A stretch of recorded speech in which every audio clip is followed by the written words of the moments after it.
I love it when people like kids, like 15-year-olds, like LeBron's just as good as Jordan. I'm like, you have no idea.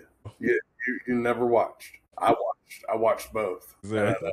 there's a gap here. LeBron is here. Why? They don't have no clue. No. They none. No. Like, Yeah, when LeBron played the Dallas Mavericks, he's playing for Miami, and he passed the ball in the fourth quarter. That's your flag. That's your red flag. You're like, okay, there's a difference between him and Jordan. That ball's going one place when Michael's in my hands. Yeah.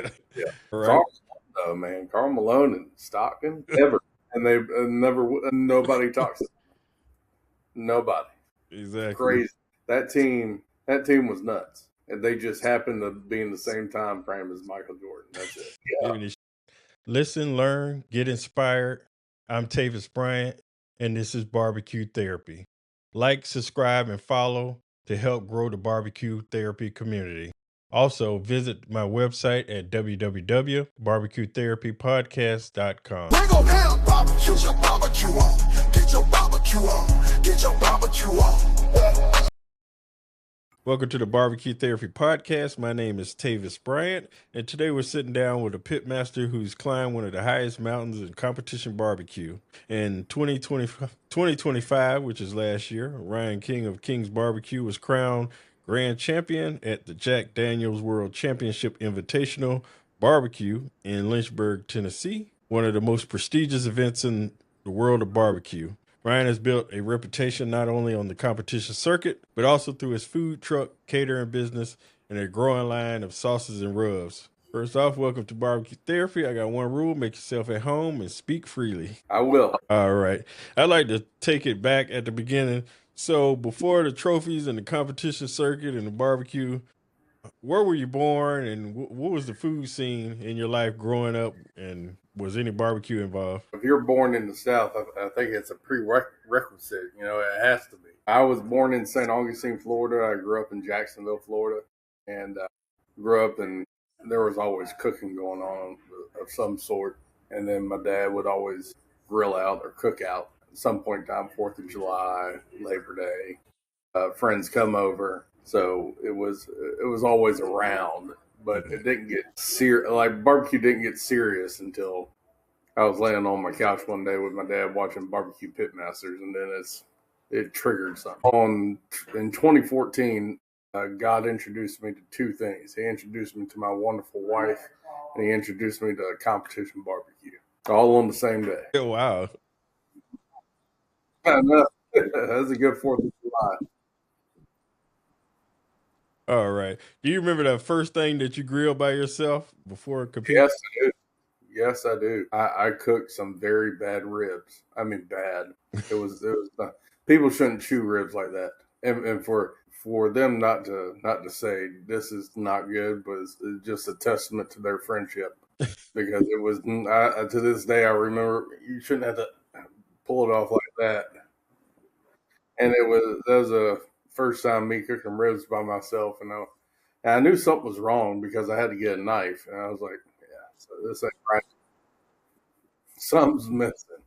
Exactly. I know how that feeling, because everything, when I first started doing it, I didn't know about, you didn't have to use lighter fluid, so everything was just tasting like gasoline. I tell my students, and I tell people that I know, and I've said this on a couple other podcasts, at barbecue, you gotta mess up. You gotta fail. And you have to fail bad so that you gotta learn how to fail before you succeed, I guess. Exactly. And I failed a lot. So it came with the walk. Yeah, because I mean, I had, first time I did it, I had quit. I was like, man, this is crazy. To try it again, same thing. And then that's when I discovered the pellet grill, and it kind of changed my life after that. The blessing of the pellet grill. So they can say what they want. I love the pellet grill. It works. Exactly. They put the smoke ring on it, and you ain't got to watch it. All right. So let's get into your first competition. How did you lead up to wanting to decide to say, I'm going to do this? So in 2014, no lie, it was 4th of July, and my dad was actually watching BBQ Pitmasters, and he was cooking. So I was cooking with my dad, and I just started watching the show. And I found it very interesting. And I thought to myself, I can cook barbecue. I can do that.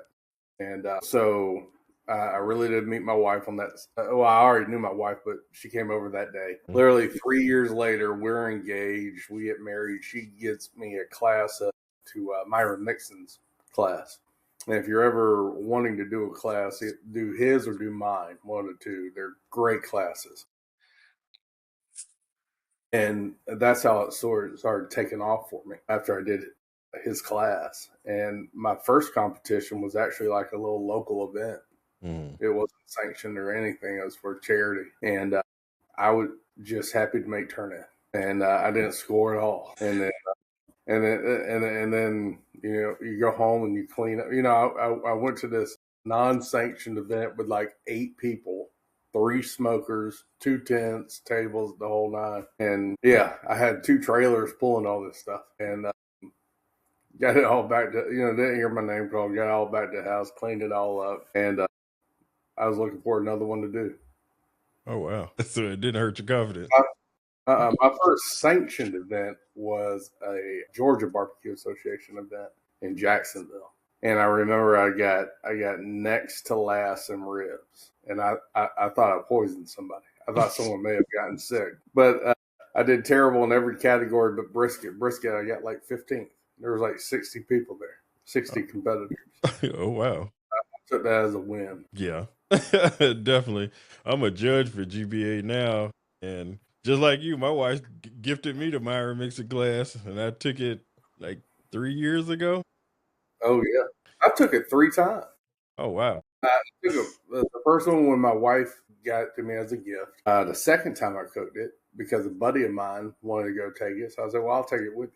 And the third time was when I was about to buy one of his smokers. I wanted to go see it in action again. And so Myron is great, man. He gives you a platform to use to springboard yourself into a food service business and the competition. I mean, it's just he teaches you everything from a chicken wing to a whole hog.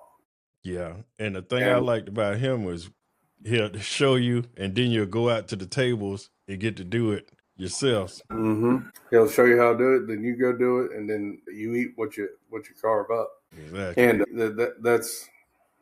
it's just I've benefited a lot from Myron's class every time I went. I'm looking to do the memories class. I really want to do that. I just got there's so little time in the month now. You got to find the time to do it. Definitely. But I mean, it's definitely a good class to take. I mean, you got to pay to play, but it's worth the investment. And I tell people, if you want to cut the cost of time and get out there struggling, take a class. It's not gonna hurt. It's not gonna kill your ego or anything. Like, hey, you took a class, so what? Yeah. I mean, get out there. We just did a King's BBQ class in February. We had 15 students. We also had 2 master judges there. We had a fish fry Friday night. It was a great time. Just a great time. Yeah. And we got one on the schedule for in September. So we're hoping to get as many people as we can in September to have another class. I saw that. I was eyeing it myself. There you go. It's a discount. It's not even as expensive as everyone. I'm a deal. Exactly. All right. Let's educate some people. So after you did your first sanctioned competition, what did you realize as far as cooking in the backyard and real competition barbecue? As far as the competition. So I after my first sanctioned event, I realized how uneducated I was in regards to competition barbecue. You don't know how far away you are when you, at least I didn't when I first started. After that first event, I was like, man, I'm way off. Like way off. Like I really didn't know what the boxes should look like. I didn't know anything about tenderness. I knew a little bit about rubs and sauces because I took Myron's class, but there was a gap between my knowledge and what I was going up against. And how long did it take you to catch a groove on figuring out what you're doing? So I did 4 GBAs, Georgia Barbecue Associations, from 2018 to the very beginning of 2019. And then I told my wife at that point, I kind of knew that I was not using the right equipment, and I was like, hey, let me take a step back and think about this. So I didn't do anything in 2019, and then 2020 happened, right? So no one did anything. And then at the end of 2020 is when the KCBS started doing events again. And I watched videos online, practiced building boxes at the house, and I did my first KCBS event in Savannah in August. And I got my butt kicked bad, but it was fun. I had a great time, and you're doing every 30-minute intervals, you're turning in a box. So the fact that I got everything turned in by myself, I was like, that was a win. And then my very next event, I went to Bonifay, Florida. I had it's called the Great American Smokers or something. And so I went out there, I did the event, and the guy next to me, I spoke to him a little bit, and I had my trailer there where I was doing some vending and some catering, and my phone number was on the side. I told him, right after, I was like, I never get my name called. I'm just going to clean up and head home. I got 6 hours. And at 6:30, he calls me. He said, I thought you never get your name called. I was like, I don't. He's like, it was called 3 times, and you were in the top 10. I was like, I almost wanted to turn around. I was like 4 hours away. So never leave. You never know. It could be anybody's Saturday. Wow. So you cook for Florida Barbecue Association and KCBS? Yep, I do FBAs. I do KCBS. If there's an MBN around, I'll do that. FBA that is a concentration of really good pitmasters, the guys who really know how to cook. And if you ever want to hone your skills, I do a FBA event. I mean, you'll go up against some guys, and it's a really good time. A whole bunch of good people there, and you'll be going up against some stiff competition. Okay. And do they do the 4 meats, or they like GBA, or They do brisket, pork ribs, and chicken. No garnish. You have to have 8 identifiable portions in a box. So it has to be. That's basically the only big differences. I don't change my flavor profile from KCBS to FBA. I've had some success with the FBA, and I like it. I like cooking for them. They have a big event coming up at the end of the year, Q4 Cure. It's a qualifier for the Barbecue World Cup, and so it's down near Tampa. It's going to be a Harley Davidson dealership, and it should be a really good time. Yeah. They got everybody scrambling. Oh, they do, man. It's like you said, $1 million. You got pitmasters coming out of the woodwork. Exactly. I like it, and I don't. There's some aspects that's good, and some aspects is not, because it shines the light on some comps, but it also takes away from other comps. So there's a win-lose part of it, but it's good that that's a lot of money they're throwing around. That's a bunch, man. You talking about $1 million Exactly. just for me to cook some barbecue? Win one tournament and just retire. Change your life. But I haven't heard all the details. I've heard rumors and stuff, like they want to give everyone like an even playing field, like, smokers and meat and stuff. I'm like, well, that's a big expense for someone to do, plus the $1 million. Exactly. But we'll see. I'm sure we'll get more information as it goes on. Yeah, that's why I'm not rushing to get nobody on the show to talk about it, because I'm still got my eyebrow raised. Like, okay, how they gonna pull this off? Because that's a lot of money to be. I was wild by the 50,000 in Smoke Slam, and you see what happened there. I'm telling you, I think Luke Darnell is working with it in some fashion. So I say contact him and say, hey, Ryan King told me to tell you to contact you regarding the barbecue world. Well, yeah, I know him. I was in his truck at the American Royal, and I took his class also. And oh, did you? I like Luke. Luke is one of my favorite people. Yeah, I love being around him because he's friendly and go out to talk to everybody, and that's why I hung with him in American Royal, so I can go venture around and meet people, because he's friendly to everybody and go talk to them and willing to help and say, hey, what do you need? And if you knew, that's going to help me feel welcome. If Luke Darnell coming to my trailer and asking me, hey, you need anything, let me know. How you doing? What's your name? And he knows everybody from from Darren Worth all the way down to the little people down here in Florida like me. Luke Darnell could run for president, bro. That's what I said. That's why I named this episode The Mayor of Barbecue, because I was like, everybody. All the way down to this little podcaster right here that haven't cooked the competition. Him and his wife. He's a good man. Exactly. All right, let's talk about last year and the lead up to the Jack. So how did you start the year last year? Did you start good or did you start? So my KCBS year typically starts in November. However, this will be the first year it changes over to the calendar year, to my understanding. So in 2024, in November, I GC'd Plant City in Plant City, Florida. And in 2025, I had a really good January, and I had a pretty good year. We had a couple of GCs, a couple of RGCs, a couple of third place finishes. 2025, I finished highest I've ever finished in the KCBS. I almost finished in the top 10 in ribs, but Luke Darnell kicked me out of that. But that GC at Plant City, that was the one that got us into the Jack. And Plant City, I've competed there 3 times, and I GC'd it twice and RGC'd it once. And that's always been a fun contest to do. And I've just, the good Lord just blessed me at that contest. And I've had some pretty good luck there. But yeah, that was the one that got us into the Jack. But we had a pretty good year that year. We GC'd that one. We GC'd Galax, Virginia. Wow. We GC'd another one. I can't think of it off my head. We had a couple of RGCs. We RGC'd the Jimmy Jam. Jimmy Jam's always one I like to do. It's in January. It's 30 minutes from my house. I don't have to get a hotel room. It's a great. There'll be like 70 teams there. It's a big festival. We've been there. It's a great contest. So I like doing that one, and it normally starts my year off. So yeah, we had a good start to 2025. Okay. And how many competitions do you typically cook a year? Last year I think I did right around 12. Okay.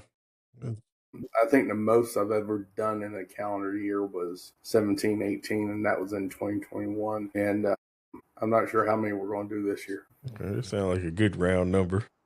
Mm-hmm. Yeah. I'm hoping to do so. We just got back from Houston, where we won chicken, which was amazing. Yeah. There we go. And then we right before Houston, the good Lord blessed me with a GC down in Haines City. And so next weekend we got a competition, and then we got 2 in April, 2 in May, which is actually 3 in May because the World Invitational is a double. And then June up to October, we're just doing 1 a month. And I say it's like me and my wife. Okay.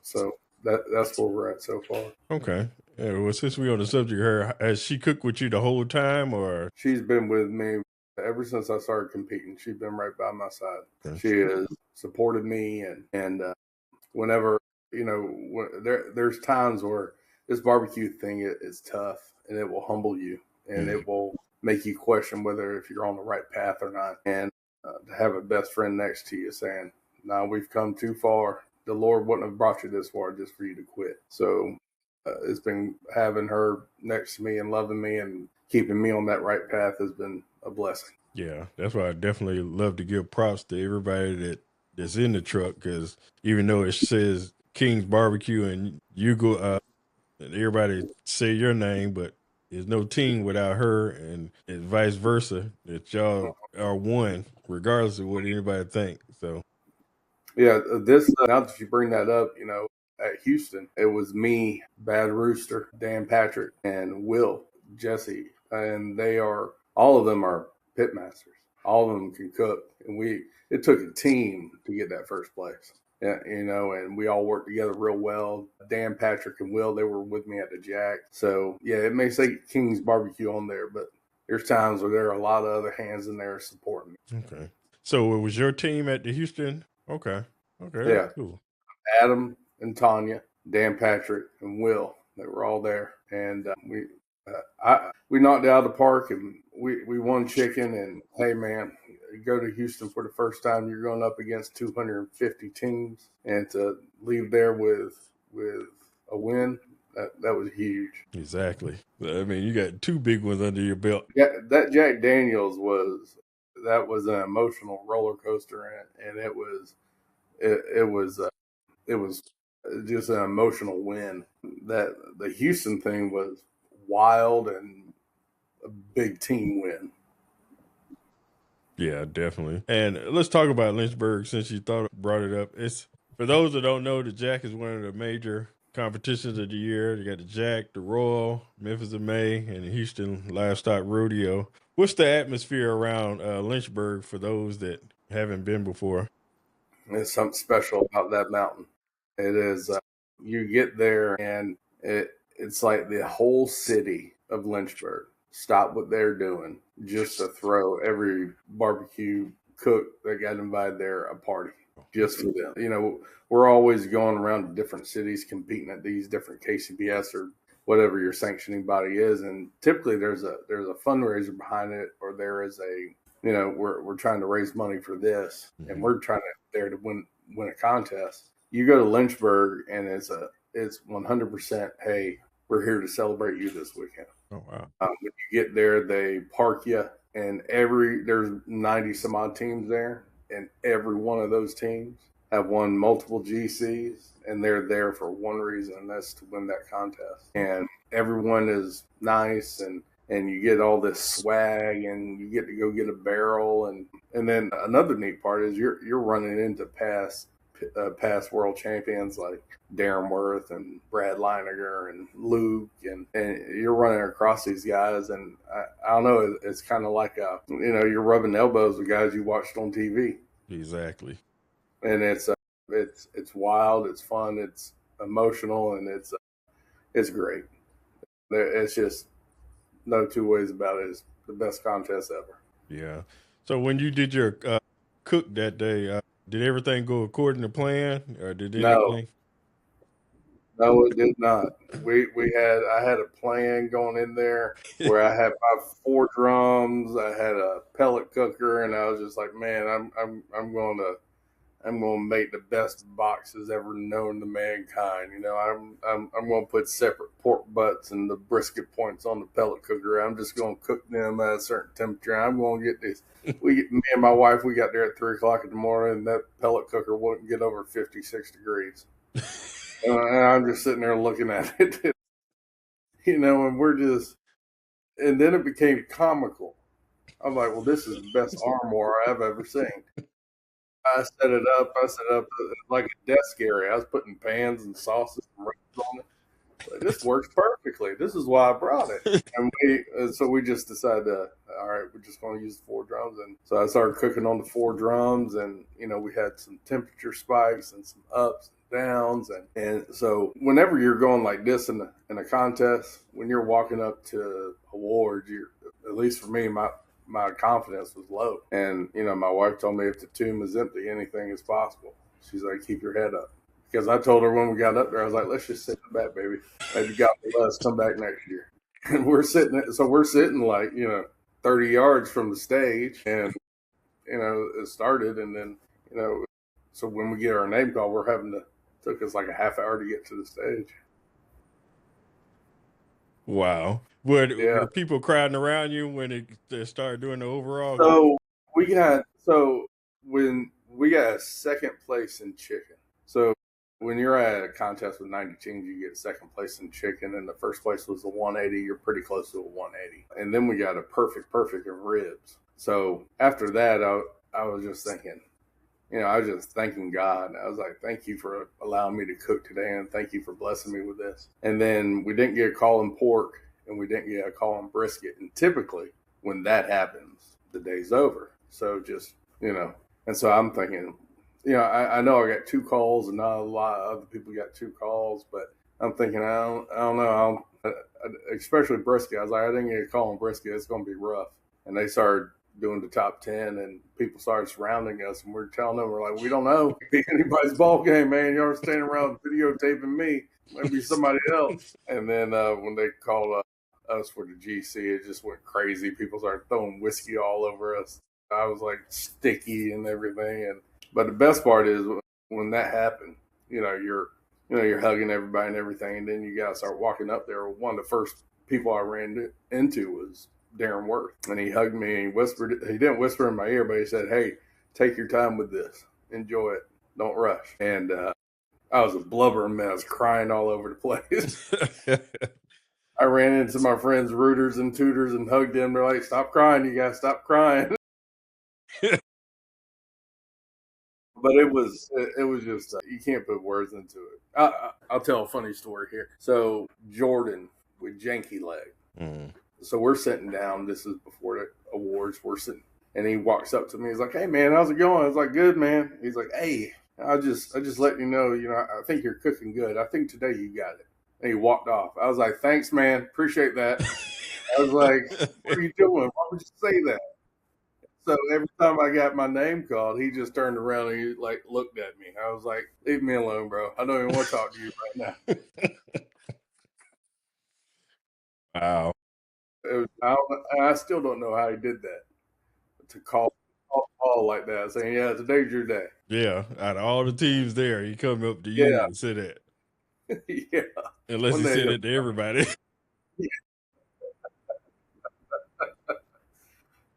uh, Wow. Yeah, I watched it on, I think Phil Breeden had did a Facebook Live of it. I was watching it and I was like, wow, that was cool. oh yeah, it was amazing. That's It was one of my amazing. bucket list places I want to go walk around and see the atmosphere and stuff like that and see how it goes. 'Cause it looks like it's totally cool. Well, yeah, definitely go there and see how walk around. I don't see why that would be. I saw other pitmasters there that weren't competing; they were just walking around, hanging out. Okay, cool. Yeah. So how long did it take you to sink in that you actually won? Was it the next day, Oh, next week, or what? it's like I don't know, like it still doesn't feel like when you look at like like Brad and them who have multiple world championships. Like I don't know, I just when people are like you're a world champion, it kind of it still doesn't. I'm still the same old guy. I guess it'll feel different if I win another one, but it didn't sink in. I don't know. I'm still wild about it. I look at the video on my phone every now and then and tear up. But anyway, Yeah, you definitely go in history. So your name forever etched yeah, in. it's starting to sink in a little bit more and more. You know, when you go to Yeah, and now you're a two-time world champion with the chicken trophy. that was a that was yeah. It just you work so hard for stuff, right? Yeah, and barbecue, you will literally blood, sweat, and tears, literal, and it'll take you a lot of effort and a lot of time and a lot of money, but it will pay off. And the thing is, a lot of people think it's easier than what it is until you go out there and see what goes on in the competition. Don't think it's easy. It is not easy. I watched a video of my good friend Bill Purvis the other day trimming a brisket. And in that video, he makes it look like it's that easy. I assure you, it's not.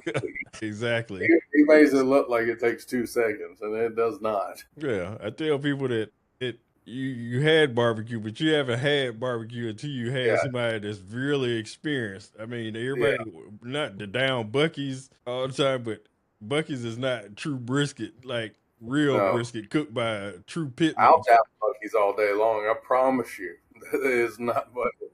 It's not. It's competition barbecue and barbecue that people have are two totally different things. When we vend, when we're out vending at rodeos and stuff, I think it's comical when people come back up there like, "This is really good." I was like, "Well, yeah, it's supposed to be good." It's like they're surprised. I'm like, "No, there's supposed to be moisture in brisket. I promise." Exactly. I'd be like, you see this trophy right here? That's and that's the bad part. It's like people.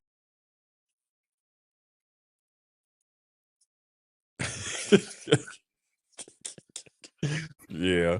All right. Well, since we talk about it, let's switch over to the food truck and catering stuff. What made you want to get into vending and catering? Because I wanted to have some way to pay for competition, and it has just ballooned into, well, now we're looking at brick and mortars, and so we're looking to probably get away from the trailer aspect. But it literally, this whole barbecue blessing that God gave me, it started off with one little smoker I got from Lowe's, and it has ballooned into 2 trailers, and now talking with lenders about getting a brick and mortar. And you step back sometimes and you just see the path that you've been on. I believe in Proverbs it says a man will choose the steps, but the Lord will give him the path to walk on. And that's so true. Mm-hmm. I mean, this thing started from humble beginnings, and it has ballooned into something that I would never have thought of. Exactly. And that's why I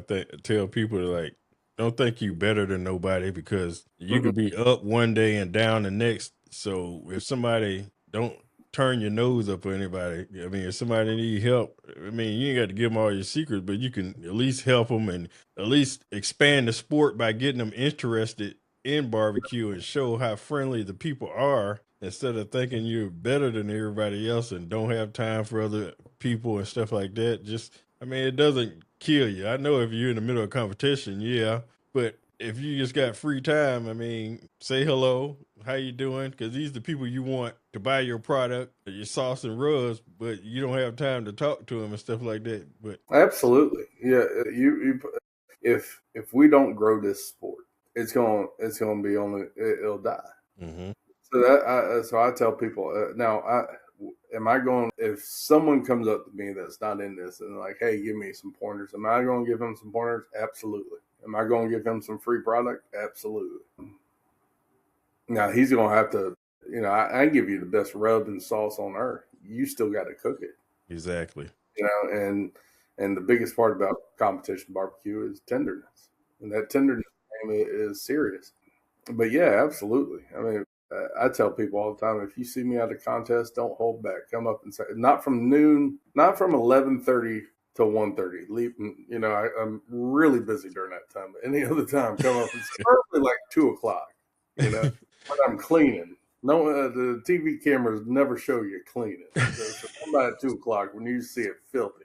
I even give you some free barbecue. Exactly. You can come in and help clean. Absolutely, man. Have you throw away some charcoal?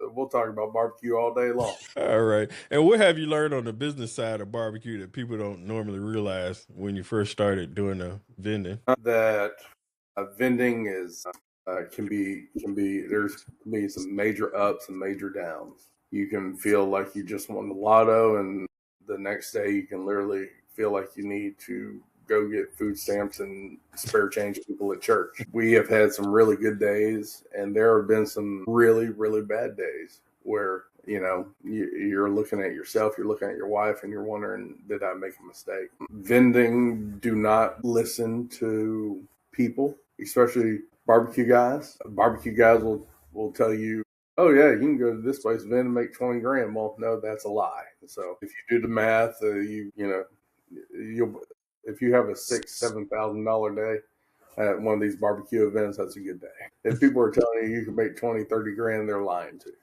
They're just trying to get you to be their friend or something. Yeah. Realize that. Vending,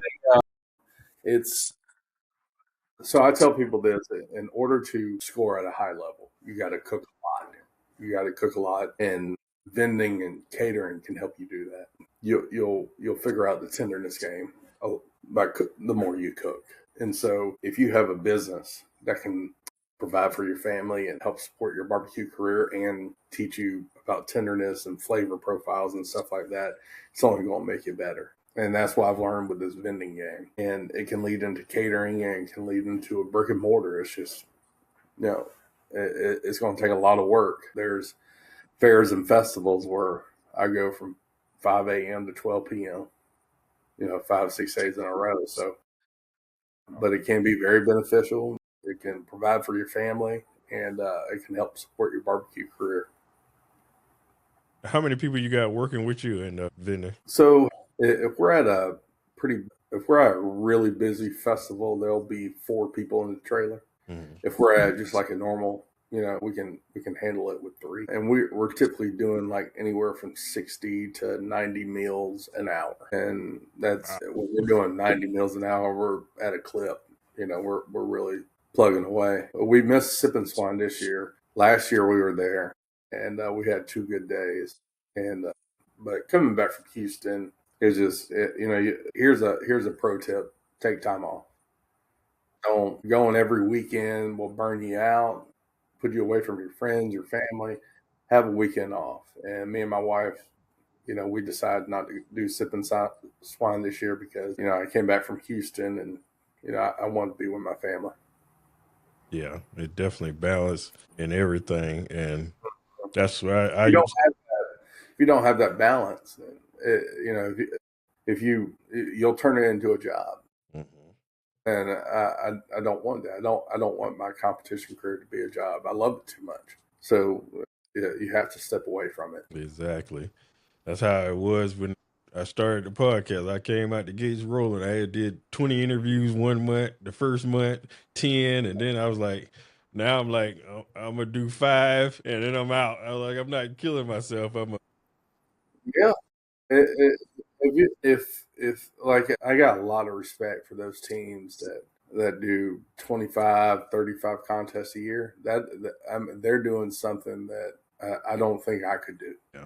I think the most I could possibly do is maybe 24 a year. That's 2 a month. And that's, A, if I had the money to do it, and B, if I had the time to do it. It's just doing that many contests in a year. I mean, it can be taxing if you don't take some time off for yourself and for your family. Exactly. Yeah, that point chasing ain't for everybody.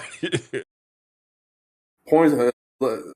People ask me, they're like, "Oh, you're going to chase points this year?" I'm like, I don't know. Let me get to August and see where I'm at. If I'm like, pretty sure once Brad starts competing again, he could pull into the lead pretty quickly. So I'm not going to look at points until like August, September. If we're near the top, maybe, but if I'm not going. Yeah, he posted on social media yesterday. He's back and he's on the quest for 5. So Brad, he is hands down, in my humble opinion, one of the top pitmasters ever. He has it. He's won a lot at a very, very high level. He's done it consistently. Mm-hmm. In my opinion, he's one of the best ever. Yeah, I would say him, Darren Worth, Travis Clark, and Tuffy are my top people. I think that on any given day. Yeah. I think my Mount Rushmore would definitely have Tuffy on there. Brad, Darren, Tim Shear, maybe. Yeah. Tim changed Instrumental. BBQ. Mm-hmm. Tim, we might not have Gateway drums, right? So exactly.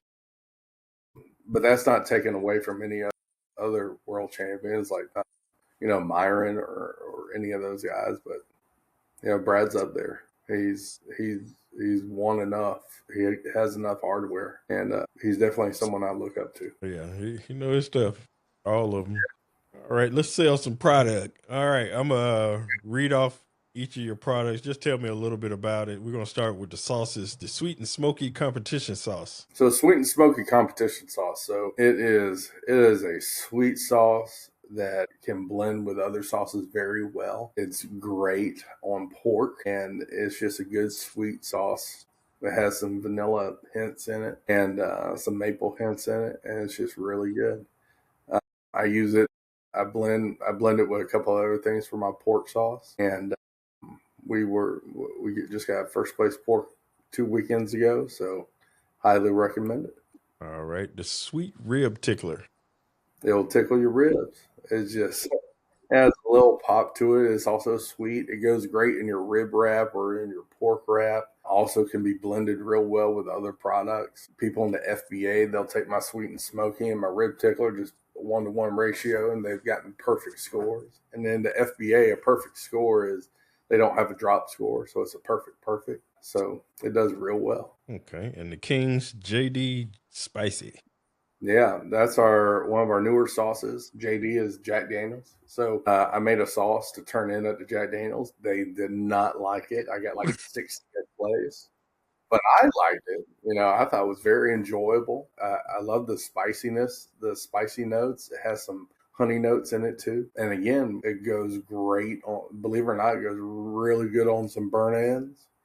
If you got some burnt ends, cut them up, cube them up, pour that sauce over them, throw them back on the smoker, let it caramelize. Brother, come on. Also blends well with other sauces. If you got like a rib sauce or a brisket or pork sauce that you're trying to give a little pop to, I'm telling you, it's one to do it. All right. And next one is very interesting name. Explain how you got the name as well as a little bit about it. The red number 145. So 145 was our number at the Jack, our Uh-huh. bone number, and red, it's a vinegar sauce, and it's a sweeter version probably of like a Tennessee Red, and it has a pop to it. I use it in my rib wrap, my pork wrap, use it in rib sauce, and it does real well. It has some notes in there that will just make it pop. It'll wake pork up, and it's really good. Yeah, I love the name. All right. And for the rubs, you got the King of Yardbird, the King of Butt Rub, the King of Beef, and the Sweet Pecan Spice. Yes, that sweet pecan spice is our newest one. That I use on my pork currently on competitions and with some other stuff, and it does real well. It goes real well on ribs, pork loin. It does great on. King of the Beef, that has been a part of my brisket recipe since day one. Also, you can use King of the Beef on turkey. We actually got tied for fourth place at Memphis in May a couple of years ago, and we used King of the Beef on there. King of the Butt Rub, my sister-in-law and brother-in-law came up with that name. It was our first rub, and it has some honey notes. It has some habanero notes in it, and if you're looking to add a little pop, a little sweetness to your recipe, that's a good one to have. And then that King of the Yardbird, it has some pepper in it. It has some chicken base in it, and it's good for chicken. Your half chickens, your quarter chickens. I think in competition barbecue, putting it on like a thigh or a leg, you'll need to put it in a butter bath because if it gets too hot, it could darken up. But if it's going on your typical barbecue, like your quarters, your half chickens, it does great. It does great on turkey. So when you came up with your product, did you do it specifically for vending or did you do it for competition? Well, when I first started doing it, I'm blending all these sauces and stuff. I'm like, well, I'll just make this sauce. So I took a sauce I typically make. I sent it to Jim Elser with Sweet Smoke Cube because he's a co-packer. And I said, hey, man, can you make this? And he did a pretty good job. He sent me some samples. I was like, yeah, I can make this work.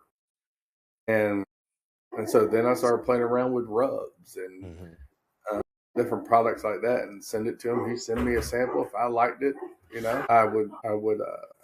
have him send me some, and it does pretty well. Okay. All right. But I really like that. My favorite one right now is that pecan, man. It knows how to hit. And that pecan rub with that JD Spicy and that red 145 is doing some cool stuff. All right. And what's the most popular one that you have?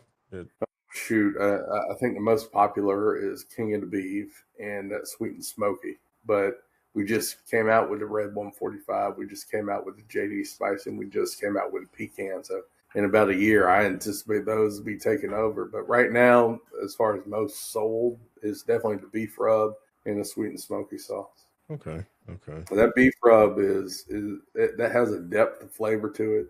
It has beef base in it. It has soy powder. It has bay leaf powder. It has a good amount of pepper in it. So when you're applying that to your brisket flat, it's going to add a depth of flavor that can really make your brisket stand out. Okay. That's cool. And let's just talk about the teaching your classes. You said anybody can do what I do, which I love that you said that. Could you expound on that? Yeah. So I think whatever you focus on will expand. Okay, so and if you like competition barbecue, if you just want to get into it, you got to get into it. You got to show up, and if you focus on it and put your heart and soul into it, you can. The sky's the limit. I put my faith in Christ, and I jumped into this thing, and I'm just going to take it where He leads me. And so far, it's led to me growing the business, me getting a lot of awards, and it's all due to Him. But anybody can do it. I promise you, anybody can do this. Does it take time? Does it take effort? Does it take money? Does it take blood, sweat, and tears? Yes. Does it take failing? Yes. But if you get into this thing and give it everything you got and don't quit, I promise you'll get the results that you want. Definitely. And one thing great about King's BBQ, you can sign up for our class and you can skip a lot of that blood, sweat, and tears, man. Exactly. Go straight to the top. Exactly. Like, I'm an advocate for classes. Folks just don't know. And plus, you can meet people. Yep. All right. And another one of your sayings, you said, if it ain't tender, it's not going to taste right. Can you explain that philosophy, as well as how do you teach someone to trust feel as well instead of temperature? So that tenderness you're looking for, that feel, that thermopin going in, the way the ribs feel, the way a piece of chicken feels, it's you got to learn what that feels like. And when you learn it, you'll know it. You'll know it for a fact. If it's not tender, it just, that fat hasn't rendered. If it's tough, it ain't gonna have the mouthfeel. If it don't have the mouthfeel, it's not gonna taste right. And like brisket, the big one with me is pork. Actually, like I figured out brisket pretty well, and me taking classes, I figured out ribs, and pork has always been like this because I've been too scared to push it like I push ribs and brisket. But I feel I've figured that out recently. But I tell people who are not in barbecue, I was like, we have to figure out how to overcook something without overcooking it. Mm-hmm. I mean, we really push, especially ribs. Ribs aren't big at all, and we push those to the point where you're like, these might fall apart. And so that tenderness game is a big deal. Robert with Smoke Me Silly, he told me one time, and it's always stuck with me. He's like, if you think you overcooked it, you probably hit it dead on. He's right. That's a good saying. All right. So where do you see King's BBQ in the next 5 years? I believe in the next 5 years, we're going to have one brick and mortar location. I'll have a couple more world championships, and I'll be looking to retire and just do nothing but teach and point fingers. I know that's right. I don't. Yeah, that's what I hope and pray for. Is the one thing I'll tell you this, confession time. One thing I ask God for is the blessing that He gives me. I want to grow it. I want to swing for the fences. I want to use His blessing for His glory and to provide for my family. And I pray that I have this brick and mortar. I pray I get some more world championships underneath my belt, and that's my goal every day when I go out. Yeah, that's definitely good. Because I didn't know how this podcast was going to go, but since it's doing well, I'm going to see where it takes me, because you never know. And you never know. Exactly. And I want also a legacy for my daughters, so they can say, hey, he worked hard on this podcast, and they can listen to me and anytime they want, from now to when the Lord takes me. But and they know that I put my all into this and not just half-stepped. And absolutely. Mm-hmm. Amen. Yeah. I mean, I saw this podcast because I was seeing so many different pitmasters, and it just came across my feed. I was like, I've never seen this before. So you have to be doing something good. Yeah, I'm trying to hammer with clips and stuff so they can see and know what my podcast is about, and try to do it different from everybody else, and just got to keep up the momentum. I entered it in the BBQA, so I got the top 5, so I get to go there and see if I come in. Hopefully I come in first for that. And heck yeah. I love hearing about successes in barbecue. I love different aspects. I just love hearing about it. Yeah, it's funny how cooking in the backyard to cooking for 6 judges you'll never meet, it can turn into something. Exactly.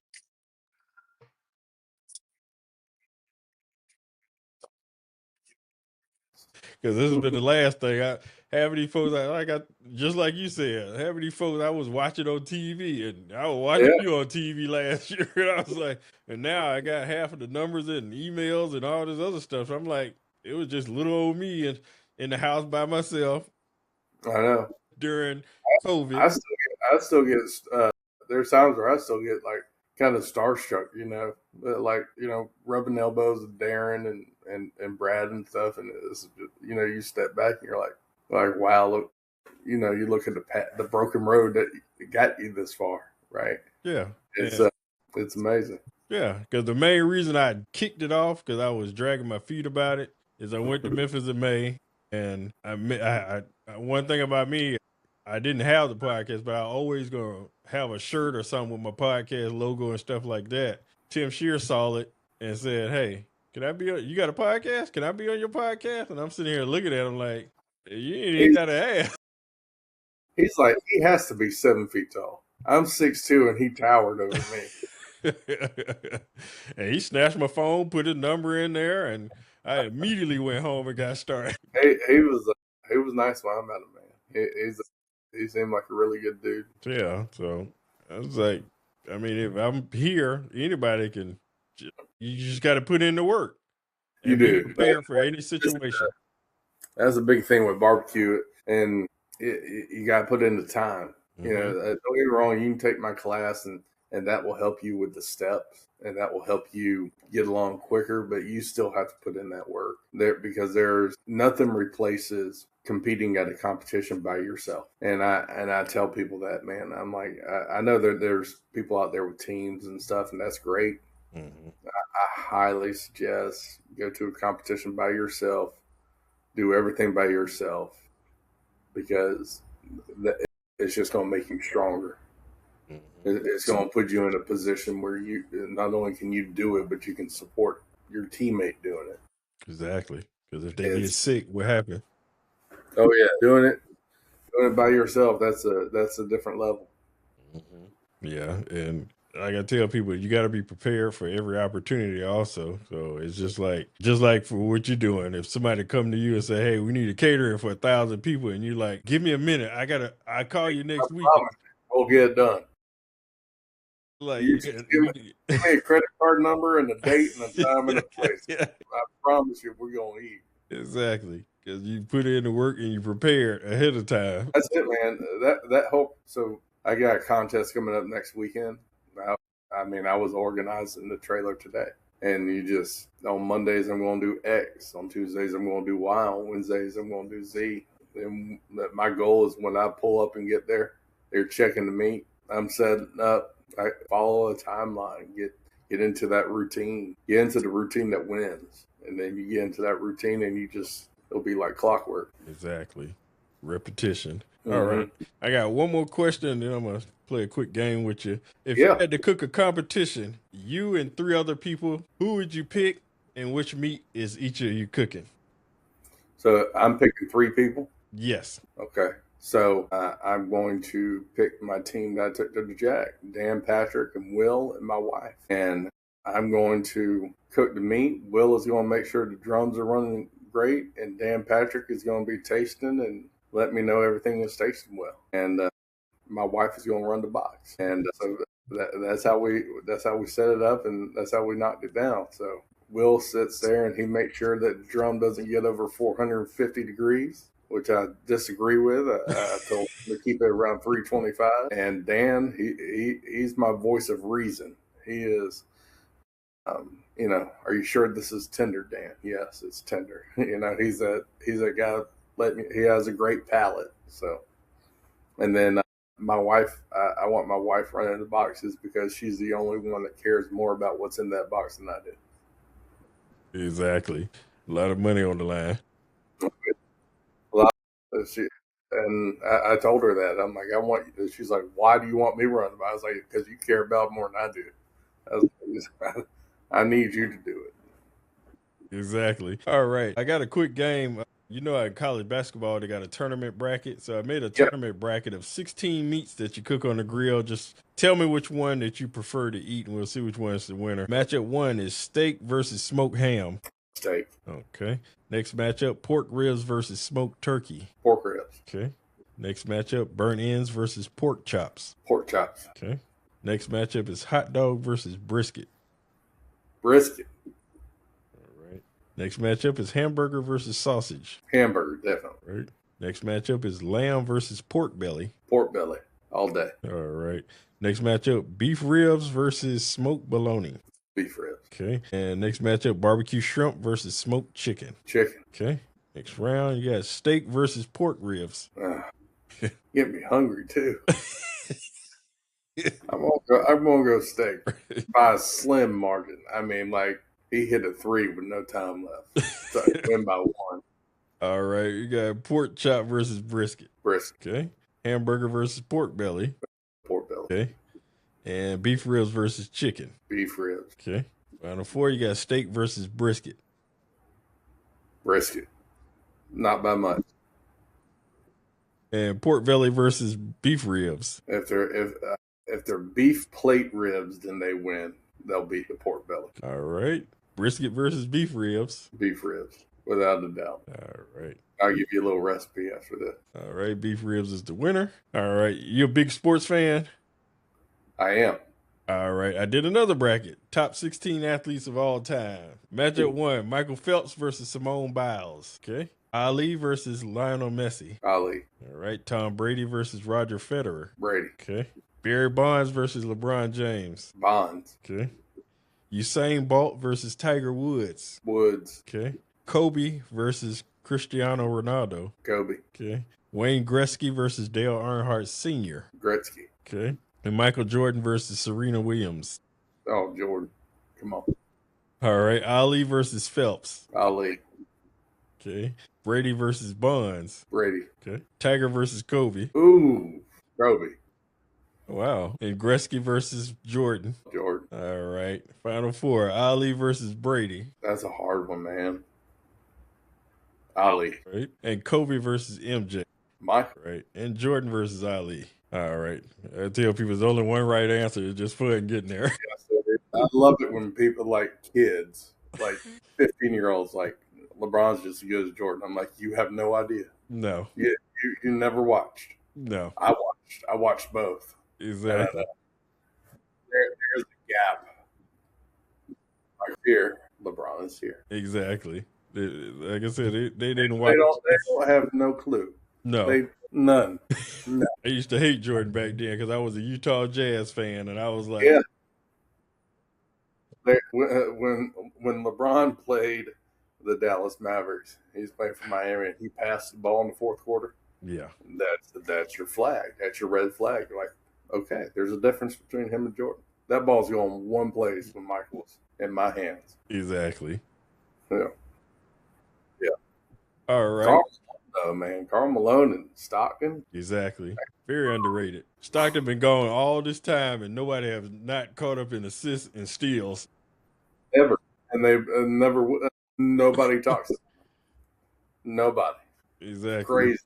That team was nuts. Mm-hmm. And they just happened to be in the same time frame as Michael Jordan. That's it. Yeah, he killed me twice. Yeah. All right.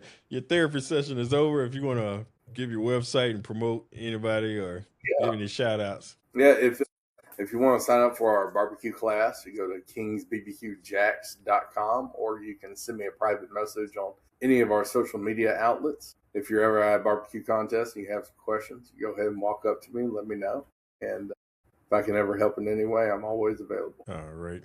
Well, I definitely appreciate you coming on and sharing your story and helping motivate people and sharing your time. So I definitely appreciate it. And I definitely will look for you if I see you at a competition to meet you and shake your hand and stuff.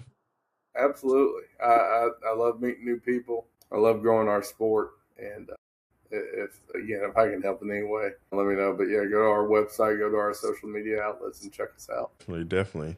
2025 Jack winner, as well as the Houston Rodeo in 2026 chicken champion. So, hey, it is what it is. We'll see what happens the rest of the year. We might get lucky again. You going to be at Memphis in May? So not this year. I can't be at Memphis this year. I will be at the World Invitational the week after. We'll be at Jack, of course. And we're trying to make the American Royal. So okay, we're trying to hit the major ones this year. We missed the Memphis, but hopefully the Lord will bless us with an opportunity to go next year. All right.